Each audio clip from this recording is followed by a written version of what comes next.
Welcome dear student, excellent career classes में आपका एक बार फिर से हार्दिक स्वागत है। अगर आपने अभी तक भी इस चैनल को सब्सक्राइब नहीं किया है तो आप इस चैनल को सब्सक्राइब जरूर करें, जिससे कि हमारे नए नए वीडियो और नवोदय विद्यालय सैनिक स्कूल प्रवेश परीक्षा से जुड़े हुए महत्वपूर्ण जो अपडेट्स हैं वो आपको समय समय पर मिल सकें। बात करते हैं आज जवाहर नवोदय विद्यालय प्रवेश परीक्षा की। देखिए, मैथमेटिक्स अपन पढ़ रहे थे। मैथमेटिक्स में तीसरा जो चैप्टर है, 3rd नंबर चैप्टर, उसका ए पार्ट मैंने कंप्लीट करा दिया था। बी पार्ट अभी अपना रह रहा है। बी पार्ट को अपन ये जो चैप्टर पढ़ेंगे आज इसके बाद में करने वाले हैं। उसके बाद में 4th नंबर जो चैप्टर था वो सीपीजी सर ने करवा दिए हैं। आशा करते हैं आपको अच्छी तरीके से समझ में आया होगा। फिर भी अगर आपको किसी प्रकार की कोई दिक्कत है, कोई प्रॉब्लम है, तो आप जो है कमेंट्स बॉक्स में जरूर लिखिए। देखिए, आज का अपना जो चैप्टर है, आज का अपना चैप्टर रहने वाला है 5वां चैप्टर। देखिए, इसमें है समीकरण। कौन सा चैप्टर है भाई? समीकरण। बहुत इंटरेस्टिंग, बहुत नई चीज जो है मैं आज आपको यहाँ पे समझाने वाला हूँ। देखिए, 5वां जो हमारा चैप्टर रहेगा वो रहेगा भाई समीकरण। कौन सा रहेगा भाई? समीकरण 5वां। 4th चैप्टर अपन ने कंप्लीट कर लिया है। समीकरण अपना चैप्टर रहेगा, जिसको बोलते हैं अपन इक्वेशन। क्या बोलते हैं भाई? इक्वेशन। क्या बोलते हैं मेरे दोस्तों? इक्वेशन। क्या बोलते हैं इसको? इक्वेशन अपन बोलते हैं। अब देखना, जवाहर नवोदय विद्यालय की जो बुक्स होती है मार्केट में, जो बुक्स अवेलेबल है, उन बुक्स में जब आप देखोगे तो ये वाला चैप्टर आपको देखने को नहीं मिलेगा। देखिए, बहुत बड़ी बात, बहुत महत्वपूर्ण बात जो है मैं आपको बताने जा रहा हूँ। जब उसमें देखोगे आप तो ये वाला चैप्टर आप उसको उसमें देखने को नहीं मिलेगा, पर फिर भी हमने ये चैप्टर जो है इसमें डाला है। इसके पीछे कारण क्या है? देखिए, 3-4 सालों से हो क्या रहा है, 4-5 सालों से क्या हो रहा है कि इक्वेशन मतलब कि समीकरण के प्रश्न जो है एग्जाम में पूछे जाते हैं। अब देखिए, अगर आपकी बुक्स में, आपकी गाइड में अगर ये चैप्टर रहेगा ही नहीं तो इसका जो क्वेश्चन आएगा उसको आप कहाँ से कर पाओगे? नहीं कर पाओगे। इसलिए एक्सीलेंट ने क्या करा, एक्सीलेंट करियर क्लासेज ने जो समीकरण वाला चैप्टर है वो भी इसमें सम्मिलित करा है। इसमें हमने क्या करा, उसको इंक्लूड करा है, ताकि समीकरण से पूछे जाने वाले जो भी प्रश्न है उनका आप सही सही जवाब दे सके। तो ठीक है भाई, समझ में आई होगी बात। और हाँ, अगर आप भी हमारे इस चैनल के माध्यम से अपनी तैयारी करना चाहते हैं तो एक्सीलेंट करियर क्लासेज में आपका हार्दिक स्वागत है। ठीक है, देखिए, समीकरण वाला चैप्टर केवल आपको हमारे इस चैनल पे देखने को मिलेगा। ठीक है, अगर आप अपनी तैयारी, जवाहर नवोदय विद्यालय की तैयारी किसी अन्य यूट्यूबर से करते हैं तो उनके पास, उनके द्वारा ये चैप्टर जो है नहीं पढ़ाया जाता है। मैं किसी का, मेरे चैनल के माध्यम से किसी का नाम नहीं लूंगा, पर फिर भी आप देखना, उनके वीडियो भी दूसरे के आपको मिलेगा कि ये जो चैप्टर है आपको उसमें नहीं पढ़ाया जाता है। अपन क्यों पढ़ रहे हैं इस चैप्टर को? क्योंकि इस चैप्टर से क्वेश्चन पूछे जाते हैं। और देखना, कभी कभी 2 से 3 क्वेश्चन, 2 क्वेश्चन तो मैंने खुद ने देखे भी बताऊंगा। जब अपन इसकी एक्सरसाइज करेंगे तब बताऊंगा कौन कौन से सालों में, कौन से ईयर में जो इसका क्वेश्चन आया हुआ है। ठीक है भाई, तो 5 नंबर जो चैप्टर है, बात करते हैं अपन इसकी समीकरण की। देखिए, समीकरण किसको कहते हैं? देखिए, वैसे तो इसकी परिभाषा मैथमेटिकल रूप में इसकी परिभाषा थोड़ी अलग है, पर अपन 5वीं क्लास के बच्चे हैं। ठीक है, 5वीं क्लास के बच्चों की अपन क्लास ले रहे, तो आपके हिसाब से, आपके लेवल के हिसाब से ही जो है मैं इसकी डिफिनेशन आपको बताऊंगा। वैसे डेफिनेशन की बात अपन, परिभाषा की बात अपन यहाँ पे नहीं करेंगे, बस केवल आपको समझना है समीकरण होता क्या है। ठीक है मेरे दोस्तों, और क्लास अगर आपको पसंद आए तो सभी जो है थम्स अप करें, वीडियो को लाइक करें और अधिक से अधिक संख्या में जो है अपने दोस्तों तक शेयर करें। स्टार्ट करते हैं भाई समीकरण। देखिए भाई, अब अपन बात करते हैं। देखिए, समीकरण किसको कहते हैं समझ लेना सभी। समीकरण होता क्या है देखना, समीकरण क्या होता है, जैसे कि x बराबर 2, x is equal to 2, y is equal to 2 + 1, मतलब कि y बराबर 2 + 1, और p बराबर p + 2 बराबर 5, p + 2 इज इक्वल टू 5 आदि को समीकरण कहते हैं। आदि को क्या कहते हैं? इन सबको क्या कहते हैं अपन? समीकरण कहते हैं। क्या कहते हैं मेरे दोस्तों? समीकरण कहते हैं। क्या कहते हैं? समीकरण। क्या समझे देखना, किसको कहते हैं समीकरण? ध्यान रखना, जिसमें बीच में बराबर का चिन्ह हो, इक्वल का साइन हो, और दोनों तरफ चर या अचर हो। ठीक है, वो क्या कहलाता है? आपका समीकरण कहलाता है। देखिए, इसमें भी बीच में बराबर का चिन्ह आ रहा है, तो जिसमें बराबर का चिन्ह हो और दोनों साइड पे चर और अचर हो, ठीक है, वो क्या कहलाता है आपका? वो कहलाता है आपका समीकरण। क्या कहलाता है? समीकरण। ये भी आपका एक समीकरण है। क्या है मेरे दोस्तों? समीकरण। तो आज समझ गए होंगे समीकरण किसको कहते हैं? देखिए समीकरण कहते हैं अपन जिसमें बीच में बराबर का चिन्ह हो और दोनों साइड पे जो संख्याएं अल्फाबेट्स की हो सकती है या मैथमेटिकल नंबर हो सकते हैं, डिजिट्स हो सकते हैं, ठीक है ना। तो ये जो है इस प्रकार के जो होते हैं इसको अपन क्या कहते हैं? समीकरण कहते हैं। x is equal to 2, y is equal to 2+1 या p plus 2 is equal to 5, ये सब क्या है आपके पास? समीकरण है। आदि को क्या कहते हैं अपन? समीकरण कहते हैं। देखिए समीकरण में दो पक्ष होते हैं। क्या होते हैं मेरे दोस्तों? दो पक्ष। ध्यान रख लेना, बहुत इंपॉर्टेंट चीज है। समीकरण में दो पक्ष होते हैं। कितने पक्ष होते हैं? दो, 2। दोनों पक्षों के बीच में बराबर का चिन्ह होता है, इक्वल का साइन किसका होता है? बराबर का चिन्ह होता है। समझ रहे हैं मेरे दोस्तों? समीकरण कैसा होता है? देखिए समीकरण इस टाइप का होता है, ये समीकरण होता है।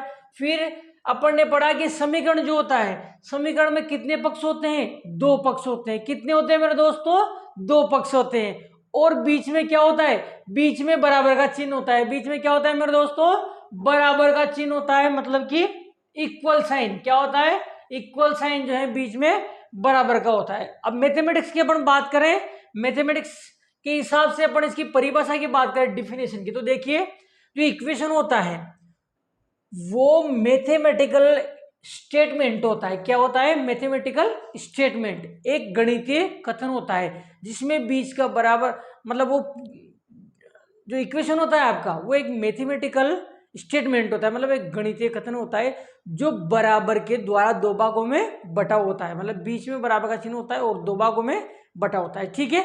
तो अपन यहाँ पर केवल आपको देखना यह है कि समीकरण कैसा होता है, ठीक है ना। समीकरण कैसा होता है, तो समीकरण की अपन बात कर रहे हैं। तो ये सब समीकरण है, देखिए 3 समीकरण दे रखे हैं, इनको अपन समीकरण कह सकते हैं, ठीक है ना। और समीकरण में दो पक्ष होते हैं, दोनों पक्षों के बीच में किसका?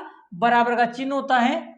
और देखिए भाई इंग्लिश मीडियम वाले बच्चे देखिए क्या होता है भाई इक्वेशन। इंग्लिश मीडियम वाले बच्चे देखिए इक्वेशन क्या होता है। समीकरण को इक्वेशन बोलते हैं इंग्लिश में, ठीक है ना। देखिए x इज इक्वल टू 2, ये एक इक्वेशन है। y इज इक्वल टू 2+1, ये भी एक इक्वेशन है। और p plus 2 is equal to 5, ये सभी के सब क्या है? आपके इक्वेशन है। It's is called the equation. क्या कहते हैं अपन इनको? इक्वेशंस कहते हैं। इसकी जगह आप आर लिखेंगे तो बढ़िया होगा, ठीक है ना। Are called the equation, are called the equation, अर्थात ये सभी क्या है आपके पास? इक्वेशन। आगे अपन देखते हैं, इक्वेशन हैज टू साइड, मतलब कि इक्वेशन की टू साइड होती है। इक्वेशन की कितनी होती है मेरे दोस्तों? टू साइड होती है, ठीक है। There is an equal sign between the two side. देखिए आपकी जो टू साइड होती है इसके बीच में बिटवीन क्या होता है? इक्वल साइन होता है। क्या होता है मेरे दोस्तों? इक्वल साइन, मतलब कि बराबर का चिन्ह होता है, ठीक है। तो अपन ने इक्वेशन पढ़ी है। समीकरण एक बार फिर से देखिए, समीकरण में क्या होता है? देखिए समीकरण एक गणितीय कथन होता है जो दो भागों में बटा होता है, ठीक है ना। परंतु आपको डायरेक्ट ध्यान रखना है, परिभाषा भी आपको नहीं जाना है। आपको डायरेक्ट क्या ध्यान रखना है कि जो समीकरण होता है उसमें बराबर का चिन्ह होता है और दोनों तरफ, दोनों ओर जो है संख्याएं होती है, चर और अचर होते हैं, ठीक है भाई। आगे अपन बात करते हैं। देखिए समीकरण के कुछ नियम होते हैं और उन नियमों के जो है अपन यहाँ बात करने वाले। देखिए क्या होता है, किस प्रकार से होता है। नियम जो है अपन यहाँ समीकरण के करने वाले। देखिए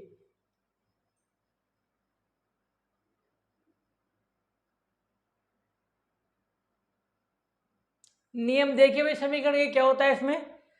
देखिए सबसे पहले अपन बात करते हैं प्रथम पक्ष बाईं ओर, जिसे बायां या वाम पक्ष कहते हैं। ध्यान रख लेना, मैं कोई सा भी समीकरण लिखता हूं, जैसे यहाँ x plus two is equal to 5, माना कि ये कोई आपका इक्वेशन है, ये कोई आपका समीकरण है। अब देखिए इसमें अपन क्या करते हैं, क्या कहते हैं कि प्रथम पक्ष बाईं ओर होता है। देखिए ये जो बराबर होता है ना, बराबर के इधर, बात समझना, बराबर के इधर और बराबर के इधर। देखिए दो पक्ष होते हैं समीकरण में। कितने पक्ष होते हैं? दो पक्ष होते हैं, ठीक है ना। बराबर के इधर वाला और बराबर के इधर वाला, समझ रहे हैं आप। ये जो बराबर है, बराबर के इधर वाला एक पक्ष और ये जो बराबर है एक इधर वाला पक्ष, दो पक्ष होते हैं। अब ये कहता है कि प्रथम पक्ष जो होता है वो किधर होता है, बाईं ओर होता है। देखिए बाईं ओर जानते हैं आप, इधर वाला होता है बाईं ओर और उधर वाला होता है दाईं ओर, समझ रहे हैं? इधर वाला क्या होता है, बाईं ओर, और इधर वाला होता है दाईं ओर, ठीक है। तो ये कह रहा है कि जो बाईं ओर मतलब इधर वाला जो पक्ष होता है, इधर वाला जो पक्ष होता है बाईं ओर, उसे अपन बायां पक्ष कहते हैं या वाम पक्ष कहते हैं। ध्यान रख लेना, एक बार फिर से समझिए। देखिए बराबर के इधर वाला जो पक्ष होता है इसको अपन क्या कहते हैं, बायां पक्ष। क्या कहते हैं इसको, बायां पक्ष कहते हैं, या इसी को अपन क्या कहते हैं, वाम पक्ष कहते हैं। आ रही बात समझ में? देखिए बराबर के इधर एक पक्ष, इधर एक पक्ष, बराबर के इधर वाले पक्ष को अपन बायां पक्ष कहते हैं या वाम पक्ष कहते हैं, जबकि इधर वाले पक्ष को, इस पक्ष को अपन क्या कहते हैं भाई, दक्षिण पक्ष कहते हैं या दायां पक्ष कहते हैं। क्या कहते हैं, दक्षिण पक्ष या दायां पक्ष। समझ में आ गई बात? देखिए इंग्लिश मीडियम वाले देखिए, लेफ्ट हैंड साइड, देखिए लेफ्ट हैंड साइड मतलब मैं ऐसे खड़ा हूं तो ये मेरा लेफ्ट हैंड साइड है और ये मेरा राइट हैंड है, ये लेफ्ट हैंड है और ये राइट हैंड है। तो जो लेफ्ट हैंड साइड होगा इधर वाला इसको LHS साइड बोलेंगे अपन। क्या बोलेंगे इसको, LHS। और जो राइट हैंड होगा इधर वाले को क्या बोलेंगे अपन, RHS। क्या बोलेंगे, RHS। देखिए LHS का मतलब क्या है, लेफ्ट हैंड साइड, और RHS का मतलब क्या है, राइट हैंड साइड, ठीक है। तो देखिए left hand side is called the LHS, मतलब जो लेफ्ट हैंड साइड है इधर वाले इसको LHS बोलते हैं अपन। क्या बोलते हैं, LHS बोलते हैं, मतलब कि बायां पक्ष या वाम पक्ष अपन इसको कहते हैं। नेक्स्ट देखिए दूसरा पक्ष जो होता है उधर वाला। देखिए इधर वाले पक्ष की अपन बात कर चुके हैं, अब उधर वाले पक्ष की बात कर रहे हैं कि जो दूसरा पक्ष होता है आपका, दूसरे पक्ष में क्या होता है, जो दूसरा पक्ष होता है आपका उधर वाला दूसरा पक्ष किधर होता है, दाएं ओर होता है उधर, जिसे अपन दायां या दक्षिण पक्ष भी कहते हैं। क्या समझे मेरे दोस्तों? देखिए एक बार फिर से देखिए, ये जो होता है पक्ष इसको अपन इधर की साइड है इसको अपन बोलते हैं बायां पक्ष या वाम पक्ष, और इंग्लिश में बोलते हैं इसको LHS। LHS का मतलब left hand side, left hand मतलब लेफ्ट हैंड साइड मतलब उल्टी हाथ की साइड। और इधर वाला जो होता है इसको बोलते हैं अपन दक्षिण पक्ष, या इसको क्या बोलते हैं, दायां पक्ष, और इंग्लिश में बोलते हैं इसको RHS। RHS मतलब right hand side. Right hand side, right मतलब सीधा हाथ की दिशा, राइट हैंड साइड मतलब कि सीधे हाथ की दिशा। राइट हैंड साइड का मतलब क्या होगा भाई, सीधे हाथ की दिशा, ठीक है। जो दूसरा जो पक्ष होता है दाईं ओर उधर वाला उसको अपन दायां या दक्षिण पक्ष कहते हैं। समझ में आ गई बात? इधर वाला मतलब बायां पक्ष, इधर वाला मतलब दायां पक्ष। इसको दक्षिण पक्ष भी कहते हैं, इसको वाम पक्ष भी कहते हैं, इसको LHS भी कहते हैं, इसको RHS भी कहते हैं, ठीक है भाई।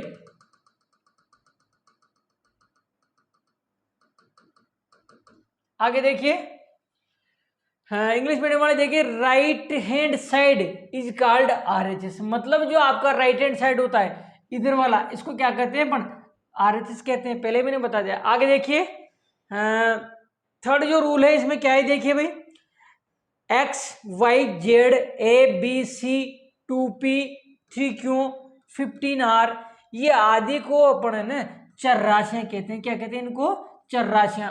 और 3 है, 5 है, 14 है, 14 इनको अपन अचर राशियां कहते हैं। क्या कहते हैं इनको, अचर राशियां। देखिए भाई, X Y Z A B C 2P 3Q 15R it's are called variables. क्या कहते हैं इसको, वेरिएबल्स कहते हैं, वेरिएबल क्वांटिटीज मतलब चर राशियां। And 3 5 14 are called constant quantities. Constant quantities मतलब कि अचर राशियां। क्या कहते हैं, अचर राशियां। एक बार फिर से देखिए, समझा देता हूं मैं आपको कि आपके जो अल्फाबेट्स होते हैं, ABCD के जो अक्षर होते हैं, अल्फाबेट्स होते हैं, उनको अपन चर राशियां कहते हैं। क्या कहते हैं उनको, चर राशियां कहते हैं। और जो आपके मैथमेटिकल नंबर होते हैं, मतलब संख्याएं जो होती है आपकी गणित की, उसको अपन क्या कहते हैं, अचर राशियां कहते हैं। क्या कहते हैं मेरे दोस्तों, अचर राशियां कहते हैं। कांस्टेंट क्वांटिटीज क्या कहते हैं, कांस्टेंट क्वांटिटी। देखिए भाई, ये सब आपके क्या है, अल्फाबेट्स हैं, मतलब ABCD के अक्षर हैं, इनको क्या कहते हैं अपन, चर राशियां। मतलब कि चर राशियां मतलब वेरिएबल क्वांटिटीज। क्या कहते हैं इनको, वेरिएबल क्वांटिटीज अपन इनको कहते हैं। क्या कहते हैं? Variable quantities. और जो गणित के अक्षर होते हैं, मतलब संख्याएं होती हैं, जो संख्याएं होती है आपकी, उनको अपन अचर राशियां कहते हैं। जो नंबर्स होते हैं आपके, ये सब नंबर्स हैं, देखे जो नंबर्स होते हैं आपको, इनको क्या बोलते हैं अपन? कांस्टेंट क्वांटिटीज बोलते हैं। क्या बोलते हैं? कांस्टेंट क्वांटिटीज, मतलब कि अचर संख्या, अचर बोलते हैं। अब देखिए, आप एक चीज और देखिए, देखिए आप कहोगे कि इसमें देखो, इसमें गणित के अक्षर भी हैं, अंक भी हैं और अल्फाबेट्स भी हैं। इसमें भी देखो ऐसा है, इसमें भी ऐसा है, ठीक है। तो जिसमें गणित के अंक और अल्फाबेट्स, मतलब कि एबीसीडी के अक्षर दोनों साथ में आ जाए, तो उसको भी अपन चर ही मानेंगे। क्या मानेंगे? चर मानेंगे। समझ में आ रहा है आप सभी को? मतलब कि आपके पास गणित के अंक हैं और उसके साथ साथ अगर आपको अल्फाबेट्स, मतलब कि एबीसीडी के अक्षर भी अगर आपको दे दिया जाए, तो उस पूरे को भी अपन चर ही मानेंगे। इस पूरे को भी क्या मानेंगे अपन? चर मानेंगे। चर मतलब कि कांस्टेंट चर मानेंगे, मतलब वेरिएबल्स। क्या मानेंगे इनको? वेरिएबल क्वांटिटीज मानेंगे। नेक्स्ट आगे अपन देखते हैं, देखिए आगे अपन बात करते हैं, जो बायां पक्ष होता है आपका, वाम पक्ष, उसमें चर राशियां रखी जाती हैं, जबकि जो दायां पक्ष होता है आपका, दक्षिण पक्ष, उसमें अचर राशियां रखी जाती है, संख्यात्मक राशियां। क्या समझे? देखिए बायां पक्ष जो होता है, मतलब कि इधर वाला, ये बायां पक्ष है। जो बायां पक्ष होता है ये, इसमें अपन क्या करते हैं? चर राशियां रखते हैं। क्या रखते हैं इसमें? चर। बराबर के इधर वाले में चर राशियां रखी जाती है। चर राशियां मतलब वेरिएबल क्वांटिटीज, ठीक है। और बराबर के उधर, मतलब दक्षिण पक्ष में, दक्षिण पक्ष में या दायां पक्ष में, उधर वाले में, इसमें अपन क्या रखते हैं? अचर राशियां रखी जाती है। क्या रखते हैं इसमें? अचर राशियां। अचर राशियां मतलब कि कांस्टेंट क्वांटिटीज। अचर राशियां मतलब कांस्टेंट क्वांटिटीज जो होती है वो रखी जाती है। समझ गया? चर राशियां इधर, अचर राशियां इधर, ठीक है। तो यही सारा सब कुछ इसमें नेक्स्ट अपन अगले नियम की बात करेंगे। देखिए नेक्स्ट नियम क्या है आपका?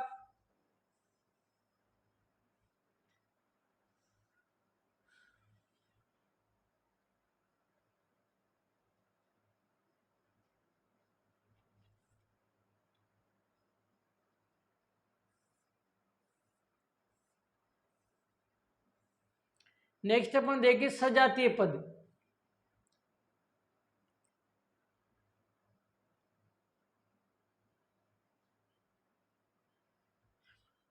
देखिए भाई, अब आता है आपके पास सजातीय पद। देखिए अपन इक्वेशन पढ़ेंगे, इक्वेशन से पहले ये सारी चीजें जरूरी हैं, क्योंकि जब अपन इक्वेशन पढ़ रहे हैं और अपन को इन सारी चीजों की जानकारी नहीं है, तो अपन जो है इक्वेशन को सही तरीके से नहीं पढ़ पाएंगे। देखिए भाई, सजातीय पद, सजातीय पद किसको कहते हैं? सजातीय पद।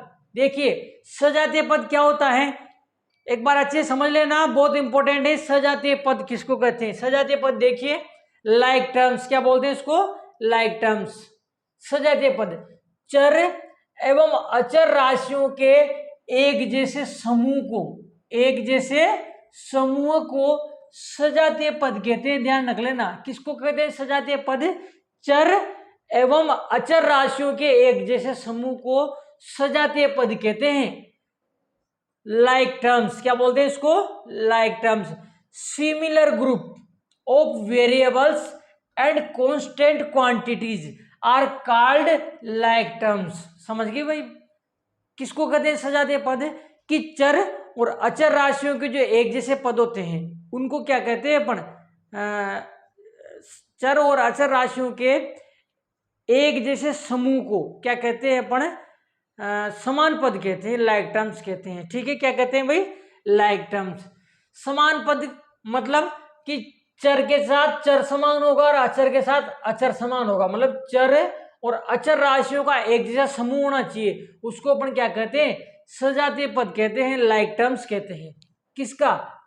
Similar group of variables and constant quantities are called like terms. क्या बोलते हैं उसको? लाइक टर्म्स बोलते हैं। जैसे कि ये आपके पास एक इक्वेशन दे रखा है, देखिए 2x + 1 = 9। एक आपको इक्वेशन दिया हुआ है 2x + 1, कौन सा है? 2x + 1 = 9। ये जो है आपके पास एक इक्वेशन है, ठीक है। अब इसमें सजातीय पद कौन होगा? देखिए इसमें सजातीय पद कौन होगा आपके पास? सजातीय पद 1 और 9 सजातीय पद है आपके पास। 1 और 9 क्या है? सजातीय पद। देखिए 1 और 9 सजातीय पद क्यों है? समझना बात, 1 और 9 क्यों सजातीय पद है? क्योंकि ये भी अचर है, ये भी अचर है। नहीं समझे? दोनों क्या है? अचर है। मतलब चर और अचर राशियों के एक जैसा समूह हो उसको क्या कहते हैं अपन? सजातीय पद कहते हैं। मतलब ये भी चर है, सॉरी ये भी अचर है, ये भी अचर है, इसलिए ये दोनों क्या है? सजातीय पद है। ठीक है भाई। जबकि ये जो दूसरा समीकरण दे रखा है 3x बराबर x प्लस 5 में सजातीय पद कौन है? 3x और x सजातीय पद है। अब देखिए 3x और x सजातीय पद क्यों है? क्योंकि देखिए इसमें भी चर है और ये भी एक तरह के चर ही है। देखो मैंने बताया था आपको कि अगर संख्या के साथ अगर अल्फाबेट्स आ जाता है तो वो भी क्या होता है? चर ही होता है। तो ये भी चर है, ये भी चर है, तो दोनों ही चर हैं, इसलिए सजातीय पद है। ध्यान रखना, चर के साथ चर, चर के साथ चर सजातीय पद हैं और अचर के साथ अचर सजातीय पद है। ठीक है मेरे दोस्तों, तो यहाँ तक अपन ने पढ़ लिया है सजातीय पद। अपन इसमें बात करते हैं, देखिए इन दोनों में बात करते हैं। तो ये दोनों आपके सजातीय पद हैं क्योंकि ये भी आपका अचर है, ये भी अचर है। अचर का मतलब कॉन्स्टेंट क्वांटिटीज।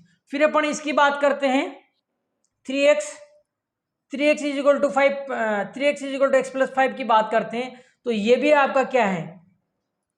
Variable quantity. ये भी क्या है? Variable quantity. तो दोनों वेरिएबल क्वांटिटी, इसलिए ये क्या है? समान पद, लाइक टर्म्स। क्या है ये? Like terms. नेक्स्ट अपन बात करते हैं आगे। देखिए वीडियो अगर आपको पसंद आ रहा हो तो आप इसको जो है अपने दोस्तों तक अधिक से अधिक संख्या में शेयर करें और हाँ लाइक और चैनल को सब्सक्राइब जरूर करें।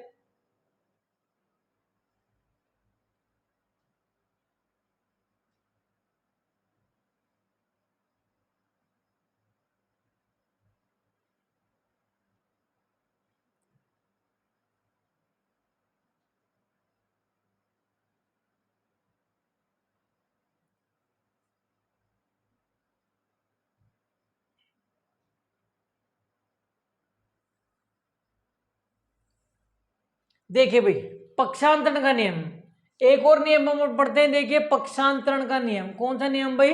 पक्षांतरण का नियम। क्या होता है पक्षांतरण का नियम? देखिए ट्रांसपोजिशन रूल, क्या बोलते हैं इसको? Transposition rule. पक्षांतरण का नियम मतलब कि ट्रांसपोजिशन रूल, क्या बोलेंगे इसको? Transposition rule. देखिए समीकरण को हल करने के लिए पक्षांतरण का नियम प्रयोग में लाया जाता है, जो निम्न प्रकार से है। जब अपन समीकरण को हल करेंगे, देखिए बिल्कुल धीरे धीरे समझा रहा हूं मैं आपको। जब अपन समीकरण को हल करेंगे तो हल करने के लिए एक नियम प्रयोग में लाया जाता है, जिसको क्या कहते हैं अपन? पक्षांतरण का नियम कहते हैं, मतलब कि transposition rule. The rule of transposition is used to solve the equation which are as follow. मतलब जो ट्रांसपोजिशन रूल्स हैं वो यूज में लाया जाता है, उपयोग में लाया जाता है। काहे के लिए? टू सोल्व द इक्वेशन, मतलब समीकरण को हल करने के लिए। सोल्व द इक्वेशन, इक्वेशन को सोल्व करने के लिए जो है वो काम में लाया जाता है, जो इस प्रकार से। देखिए क्या है अब इसमें आप देखेंगे कि जो पक्षांतरण का नियम होता है इसमें किस प्रकार से अपन जो है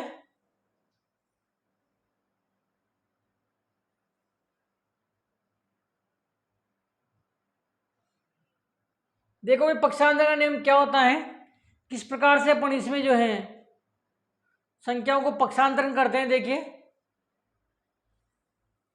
पक्षांतरण का नियम,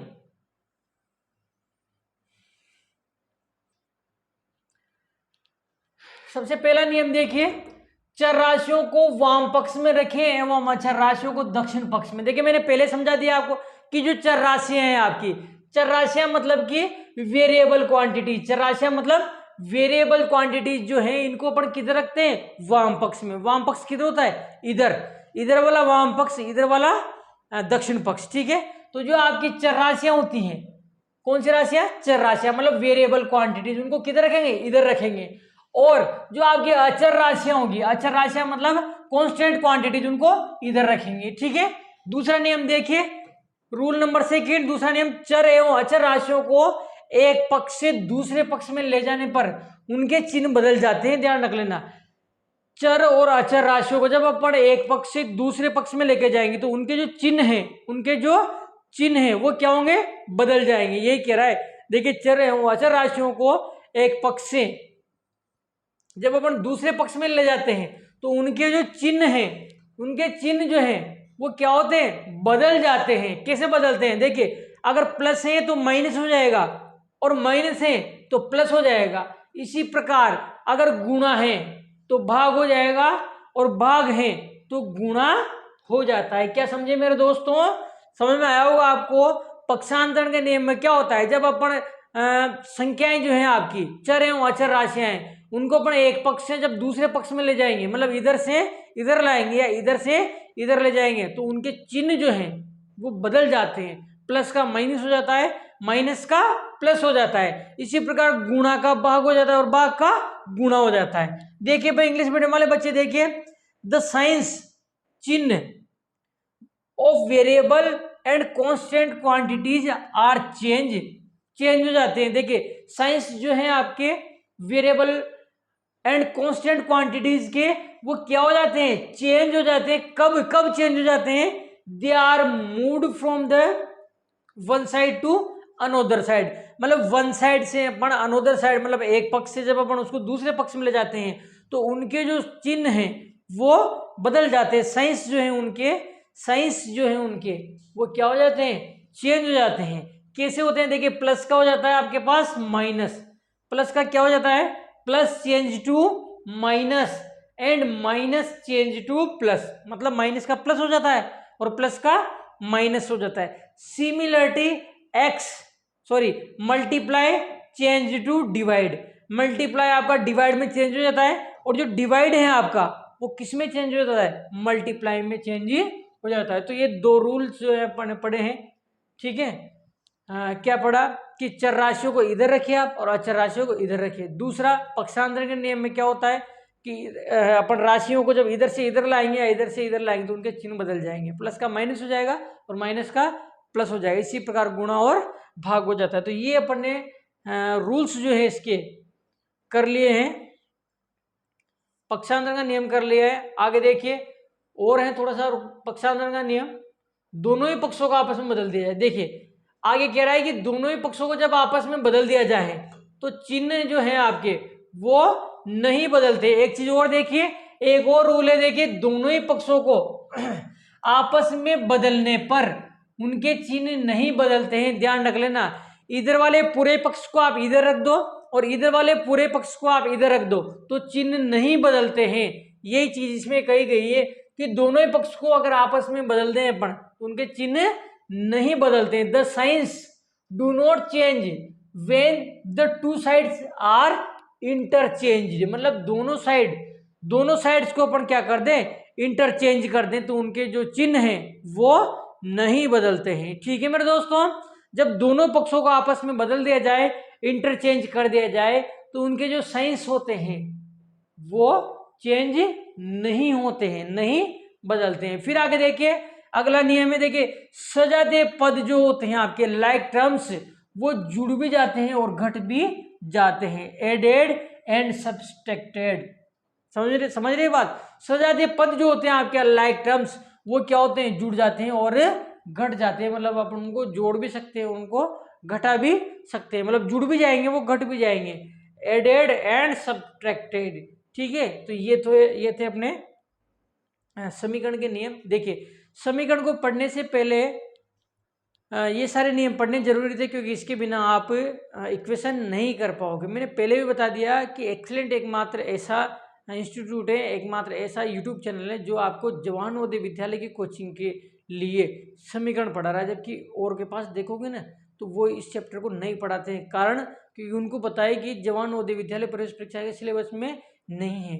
पर आपको पता है जवाहर नवोदय विद्यालय प्रवेश परीक्षा एक कॉम्पिटेटिव एग्जाम है, प्रतियोगी परीक्षा है और प्रतियोगी परीक्षा में प्रश्न कहीं से भी उठा के वो दे सकता है। लास्ट ईयर के जब अपन पेपर देखेंगे, मैं बताऊंगा जब अपन एक्सरसाइज करेंगे तो एग्जाम में क्वेश्चन आए हुए हैं। कुछ एग्जाम में तो एक साल तो 2 प्रश्न पूछे गए हैं इसके समीकरण के। इसलिए समीकरण बहुत अच्छा टॉपिक है, बहुत इंपॉर्टेंट टॉपिक है और समीकरण को पढ़ना इसलिए भी जरूरी है क्योंकि समीकरण की सहायता से अपन बहुत सारे और प्रश्नावली के और टॉपिक के क्वेश्चन भी जो है अपन आसानी से कर सकते हैं।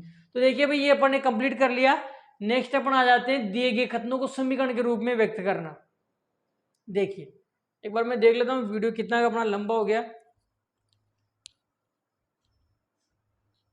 अभी नहीं, ये इतना सा हो जाएगा। देखिए, दिए गए कथनों को समीकरण के रूप में लिखना।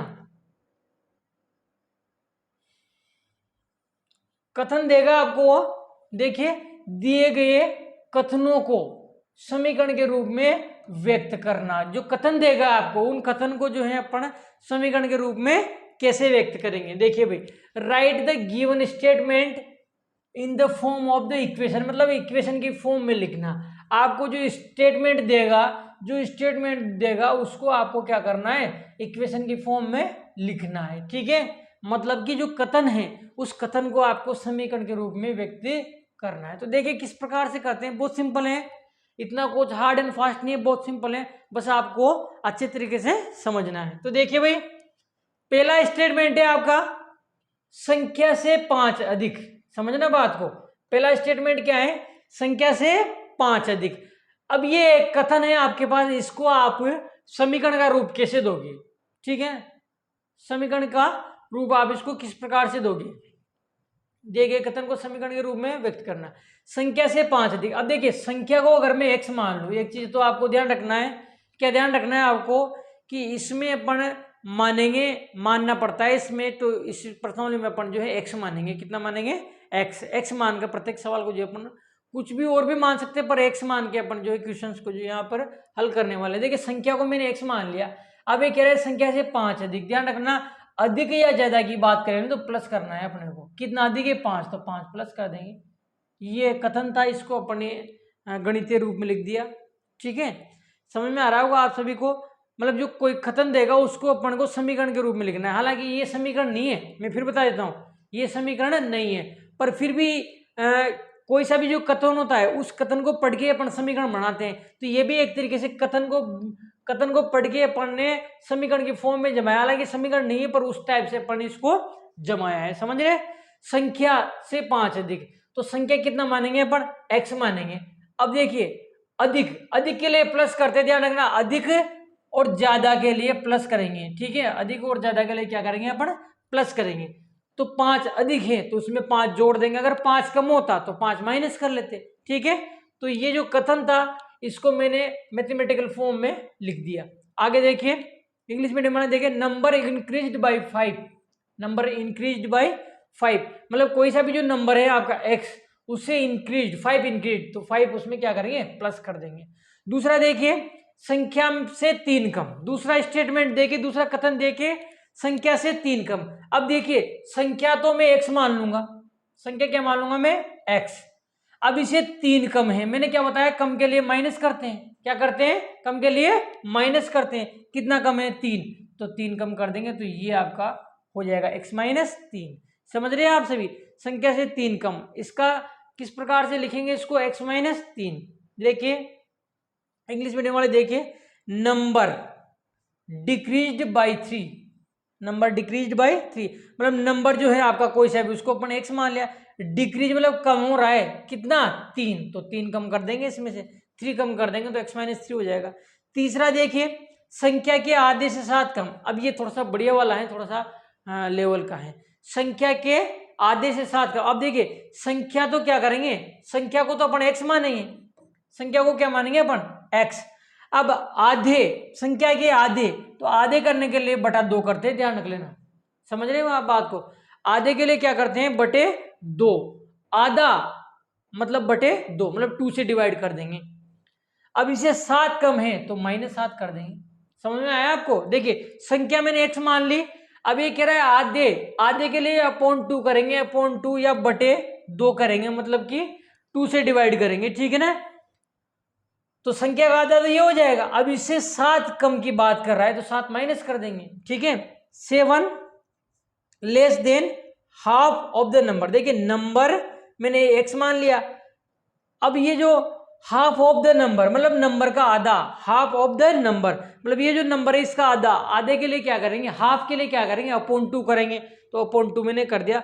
और उससे 7 लेस देन है, 7 लेस देन है, तो 7 लेस देन है तो 7 माइनस कर देंगे, ठीक है। फिर देखिए फोर्थ नंबर, देखिए संख्या के 1/3 से 4 अधिक, समझना है इसको।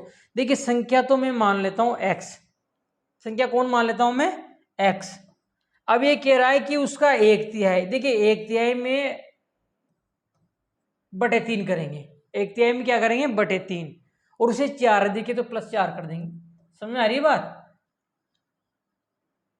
देखिए संख्या x मान ली मैंने, उसका 1/3, 1/3 के लिए बटे 3 करेंगे, और उससे 4 अधिक हैं, 4 अधिक है तो 4 प्लस कर देंगे, तो ये बन जाएगा आपका। इसको आप इस प्रकार से भी लिख सकते, देखिए ना, ये तो आपकी संख्या,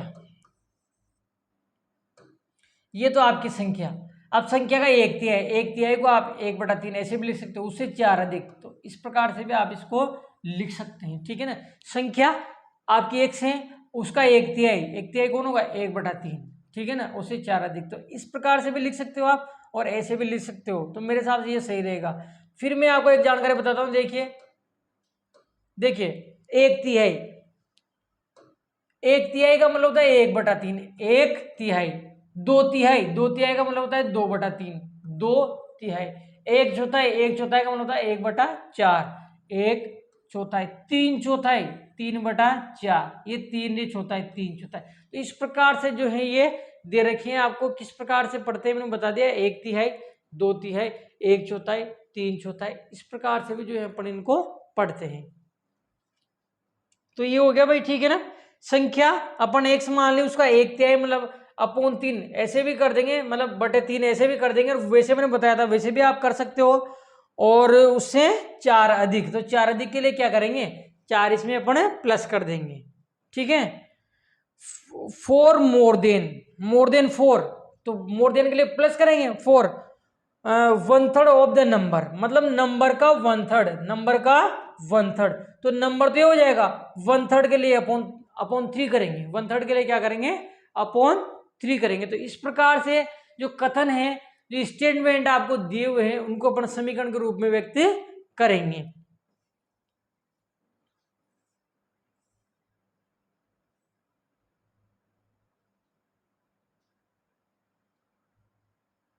आगे देखिए,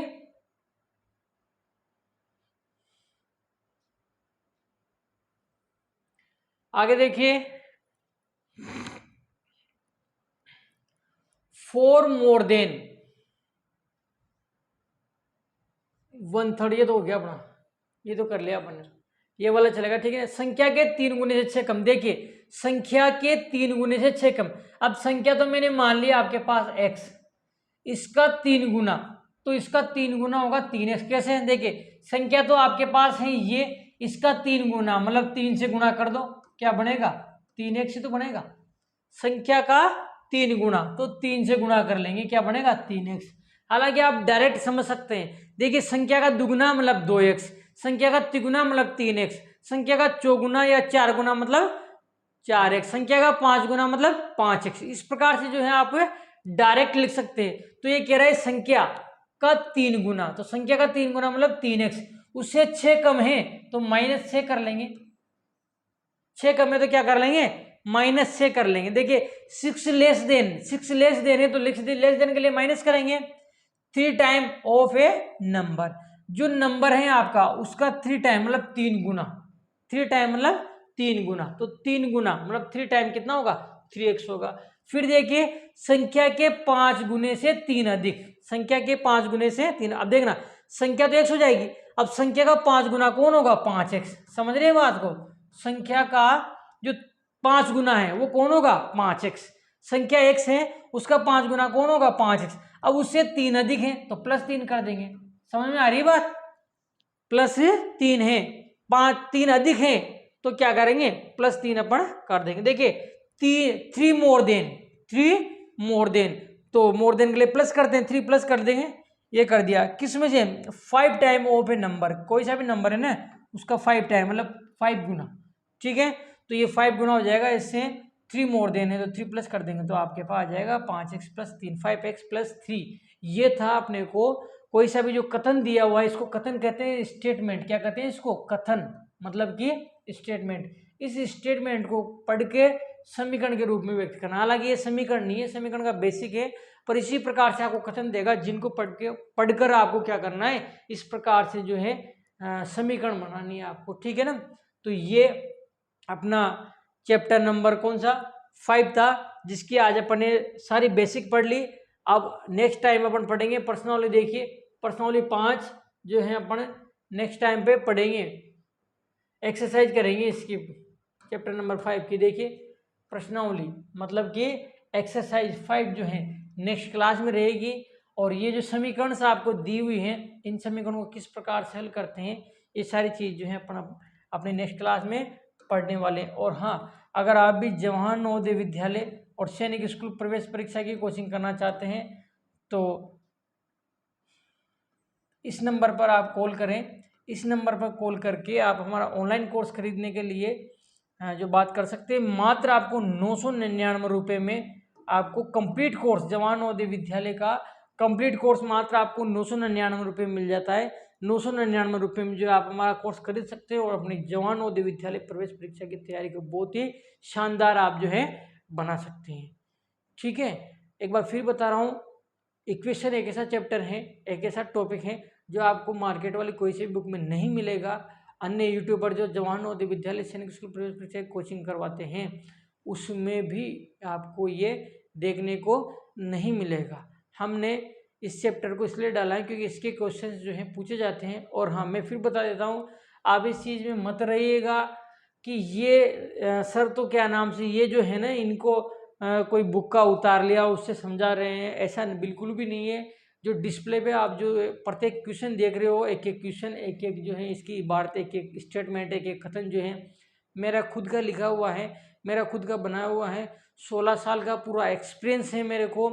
और जवाहर नवोदय विद्यालय की ऑफलाइन कोचिंग बूंदी में जो है अपनी चलती है, ऑनलाइन कोचिंग इस चैनल के माध्यम से कराने का हम पूरा प्रयास आपको कर रहे हैं, ठीक है।